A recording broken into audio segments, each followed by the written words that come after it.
So the point of all of these details is to demonstrate how the stakes of the continued expansion of the prison system are linked not so much to the need to provide security for our society, but rather to growth patterns of corporations that are really not concerned with the eradication of the problems that lead to the proliferation of more and more prisons.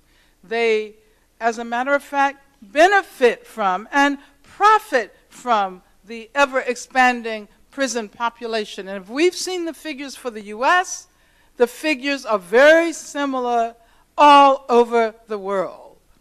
Because in Africa, in Asia, in Latin America, prisons have tended to replace education and healthcare and housing.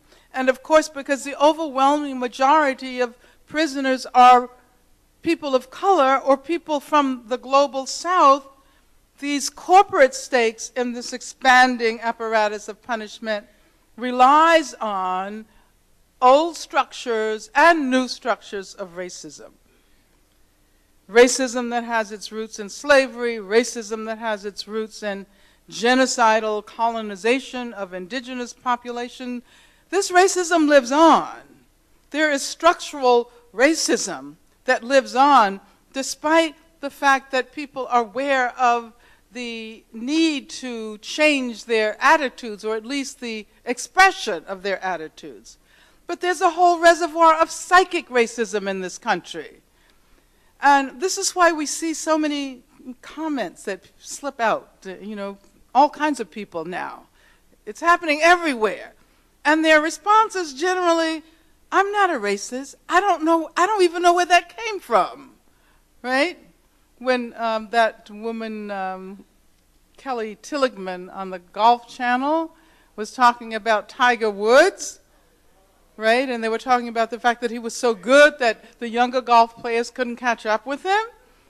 And so one reporter said, well, they have to gang up on him. And then she said, yeah, they have to lynch him in a back alley. And afterwards, you know, she didn't know where that came from.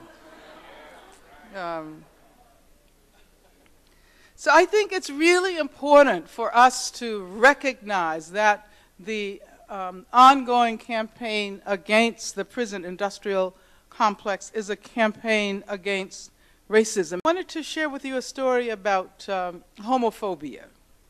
Because not that long ago, a couple of weeks ago, down in Southern California in Oxnard, a 15-year-old boy by the name of Lawrence King was killed by a classmate. Are you familiar with that story?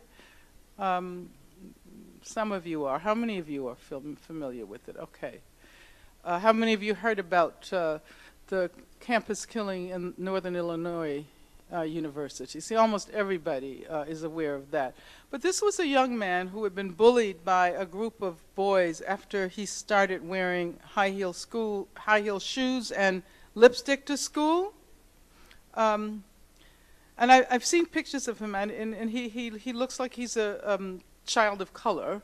I can't see any reference to his ethnicity or racial background.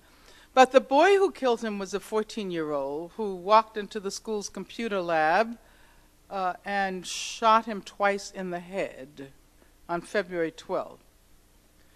Now, the 14-year-old who killed him will be tried as an adult, as if he possessed, and he will be tried with a hate crime. He was charged with a hate crime. And he will be tried as an adult as if he possessed the individual agency to decide for himself that homosexual and transgender people are so repulsive that they do not deserve to live. Where did he get that idea from? The attribution of absolute guilt to the individual in this case is the same logic that allowed the U.S. government and the U.S. military to shift responsibility for the horrendous sexual tortures in Abu Ghraib onto a few individuals, a few bad apples. And in the case of Lawrence King, the killer will be tried for a hate crime. If he is convicted, he will spend from 52 years to life in prison. And this boy will be a scapegoat for a heteronormative society and a government that is deeply homophobic, and that homophobia will continue.